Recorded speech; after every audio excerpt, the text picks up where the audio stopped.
my heart was doing some weird stuff.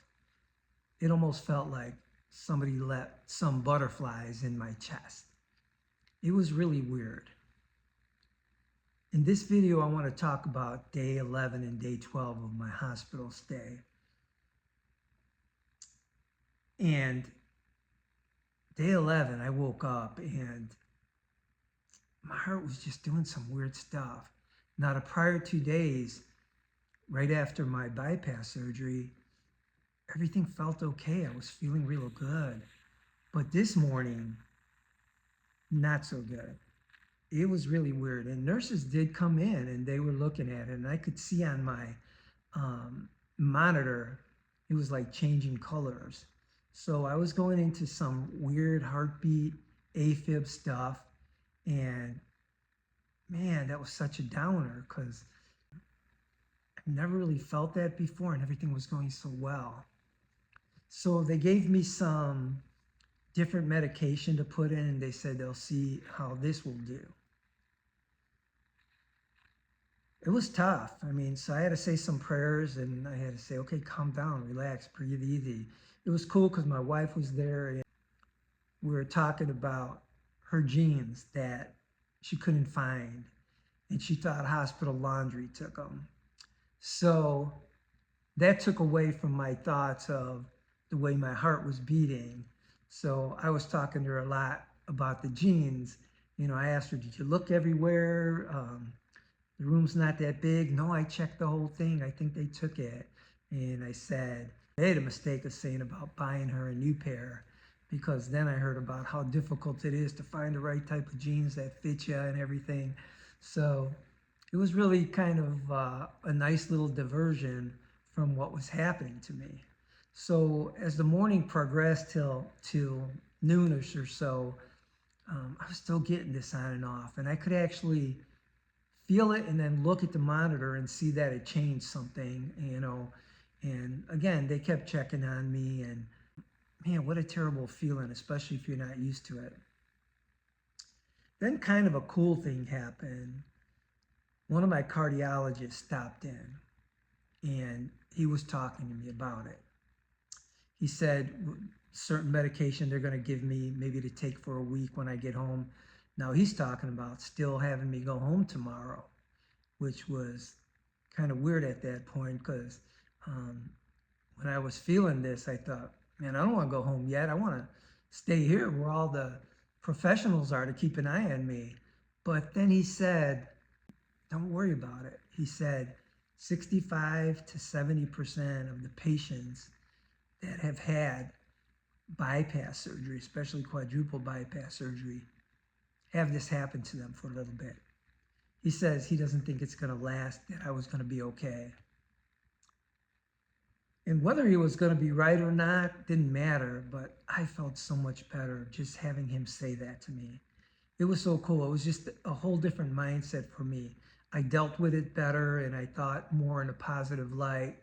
I still prayed when I felt that little bit of fear, but through the rest of the day, you know, I ate my meals normal. I did my walks, like they still hung on to me with the belt while I walked. And I wasn't walking that far, so I still felt very fragile, but I felt less fear about the A-Fib I was having. And then when I get back, it would be funny to talk to my wife again about the jeans. She wasn't going to let that go. She was going to find out what happened to her jeans. So that was, like I said, that made light of everything. That was pretty cool. So as the day went away, you know, and it got to night, my wife was spending the night like she did it every night of the 12 nights, except she couldn't on the day I had to bypass. So we had a good sleep. I know I was up a few times because of this feeling. So the next day, which was day number 12, which was a Saturday, a cardiologist came in and said, oh, we're going to be letting you go. Today's your day to go home. And I said something to him. I said, well, shouldn't it be Sunday? Shouldn't we do another day? Again, I had this thing about not wanting to go home yet. And it just was the safety of the hospital. It was really weird for me to think it, but they're like, he looked at me funny, like maybe most people want to get out of there. But then I said, okay, that's cool, and obviously what else could I say? So again, my wife talked about her genes. I had my breakfast. I'm still getting that little bit of A-Fib, but it did seem less. And they were telling me this pill that I should be taking for only a week would take care of it. So again, after what the cardiologist said and what they said, I believed that. So I only had one thing left in me, and it was this thing in my neck. And they said they got to get this out. But to take this out, I had to lay back a certain way, and I had to have my neck all the way back. So they adjusted my bed. I put my head back, and they pulled this thing out. And I may be wrong, but man, I thought it was a wire like that long. They said something about it going towards my heart. But they pulled that out, and it went well. So I was really happy about that. So that was the last thing I had in me. So, now I had my breakfast. They asked me if I wanted to sit in a chair, and I said, of course. So I got to sit in a chair, which was really nice. Um, but then it took a little while. I had to sign some papers. I was still a little bit nervous, but then was the moment. They told my wife, go down and pull the car up to the garage area where they're going to wheel me out. So they moved me to a wheelchair, and just before we're leaving, it was so cool. The nurse opened the cabinet next to me, and she said, oh, there's a pair of jeans in here. Man, I laughed so hard. I thought that was so cool.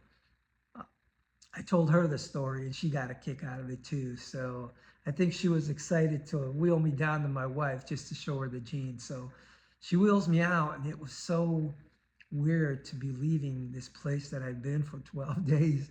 I can't even explain it. I know I'm a baby. I've never been in the hospital before, but it was just so weird to leave. So she wheeled me into the elevator. We got down there. I could see my wife through these sliding doors. So she rolled me to my wife, and I lifted up the jeans, and I could see my wife's face like, oh, like she just won the lotto. So it was cool. And the nurse kind of got a kick out of it too. And that was a great moment. So the nurse helped me get up, and it was so weird to go sit in the car. I took my heart pillow and I put it on my chest because my chest was so sore and sensitive. But I put the seatbelt over it and said goodbye to the hospital. My wife started on the way home. It was also weird to have her drive because I probably drive 95% of the time. So we took the hour ride home, and it was nice getting to my neighborhood. It was weird to see my house. It was weird to get out of the car in the garage.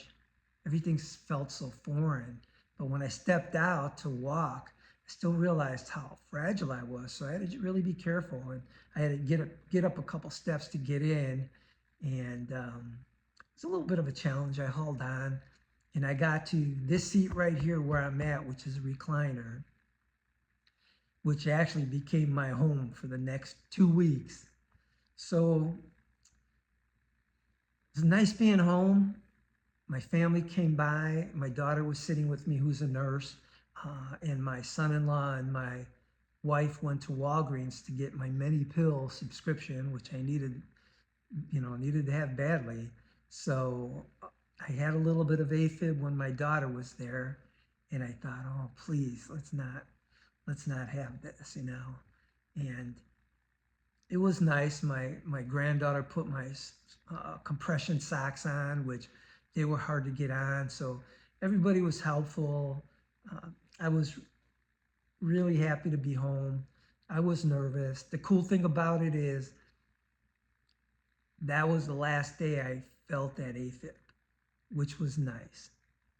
I was so happy. I thank God so much for that. It was good to be home. Thanks for watching. Go back and watch my whole 12-day hospital journey if you'd like. Like my videos and subscribe to my channel if you want to follow more of my recovery journey. Thank you so much for watching. God bless.